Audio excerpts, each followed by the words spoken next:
Hello world, I am Retro Indie Josh, and today we're looking at Super Mario Bros. For the NES and Super Mario Bros. 2, also known as Super Mario Bros. 2J, for the Famicom Disk System. I figured I would cover both of these games together because Super Mario Bros. 2, at least the Japanese one, is little more than an expansion pack or level pack for the original game. So first, Super Mario Bros. Does it hold up after all of these years? And the answer is yes, with an asterisk. I would say if you grew up with more modern platformers and you're used to a lot of the developments we've had over the years, you probably would not enjoy going back to play this game other than to experience a piece of history. Really, as soon as Super Mario Bros. 3, we get a lot of changes that further revolutionize the formula. To me, it feels like Nintendo got it right on their first go as far as the running and jumping mechanics. They invented a lot of characters that would stand the test of time and live through many iterations of Mario. You've got the classic Goombas that just take one jump to kill, and the Koopas who pop out of their shell and then you can kick the shell around, plus piranha plants coming out of pipes, and Lakitus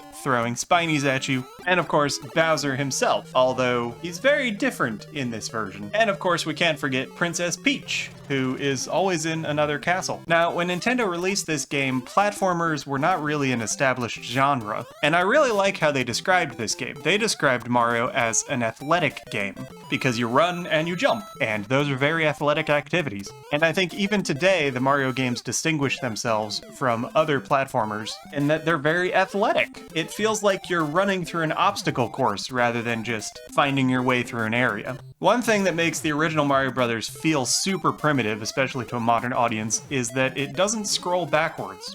So if you happen to run past something that you wanted, like a coin or a power-up, well, too bad it's gone now. And another severely limiting factor is that the game only scrolls horizontally. So you won't have any vertical levels at all, which in combination with the inability to scroll backwards really limits the possibilities for level design. On the other hand, Nintendo did a great job of making these levels increase in difficulty as you go through the game. There are 4 distinct types of levels. You have your overground levels, your mushroom tree levels, for lack of a better term, your underground levels, water levels, and castle levels. There's even additional variety in the game with some palette swaps, so that you can have day levels and night levels. If you're a game designer or game developer, this is definitely one that you need to try out, because it showcases a lot of fundamentals in a very clear way. So for instance, you have the challenge ramp of each set of levels, each world, where you start with an easy level and you go up to the hard castle level, with the difficulty increasing in each level. This culminates in a sort of boss encounter with Bowser. It's pretty simple because you just need to jump over him or shoot him with fireballs, but it demonstrates the principle pretty well. And then you have a drop back in difficulty when you go to the next world. Overall,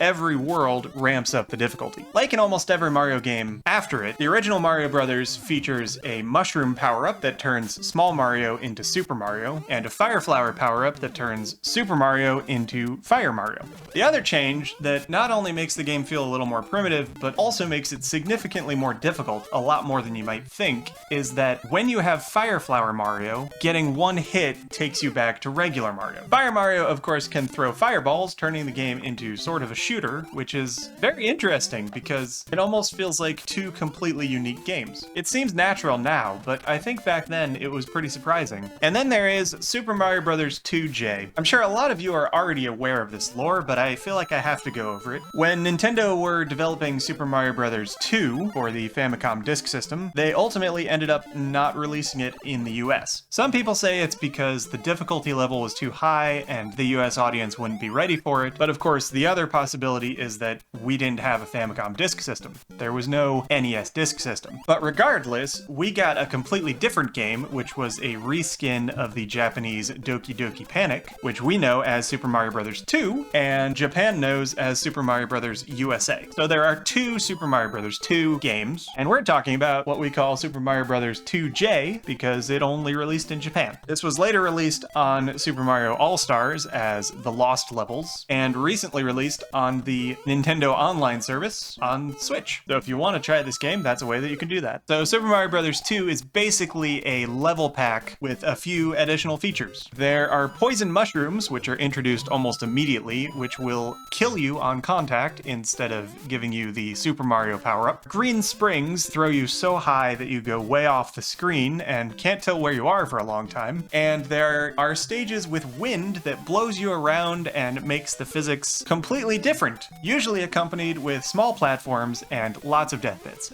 And one of the cool things they did is they have Luigi as a single-player playable character, and Luigi has completely different physics from Mario. He has sort of ice physics, so he's difficult to stop, but he can jump much higher and much farther. Downside of adding Luigi is that they don't have a two-player mode, but really I think the two-player mode in the original game was not that great. It was basically two games running together and you would alternate who's playing at any given time, which is only slightly better than just handing the controller back and forth. There's a good reason for the rumor that the game was too difficult for an American audience, and that is, it's really freaking difficult. Overall, the challenge ramp is intense, but I do believe that it continues the trend from the original Mario Brothers. So if you have mastered the original game, it's nice to have that challenge of then moving on to Super Mario Brothers 2. The other difficulty factor in Super Mario Brothers 2J is the trolley design throughout the levels. Sometimes you'll go down a warp pipe and it'll take you backwards in the stage. And of course, the poison mushroom is in itself a troll. But even worse, there are secret end-of-level warp pipes which will also take you back. Not just back in the current stage, but back in the game to a previous stage. So has Super Mario Bros. Stood the test of time? I would say sort of. If you cut the game a little bit of slack for having released in 1985, then you can definitely enjoy it. Especially if you're a game designer or you're interested in the history of video games, this is a very important game to experience. But I would not say that it necessarily stands up against modern games. Of course, if you played Super Mario Bros. When you were a kid, you should definitely at least check out Super Mario Bros. 2J or Super Mario Bros. The Lost Levels, because it's just more content for the same game, and pretty fun, if not painfully difficult. Overall, I give the combination of the two games an A-, and I would recommend them. So those are my thoughts on Super Mario Bros. And Super Mario Bros. 2J. So what do you think? Do you think Mario Bros. Has stood the test of time, or is it a game that you can only enjoy with nostalgia goggles? Let me know in the comments below. I would love to discuss the game with you. And if you enjoyed the video, give me a like and a subscribe, and click that bell to turn on notifications. I have new videos about retro and indie gaming content every week. I am Retro Indie Josh, and I will see you in the next one.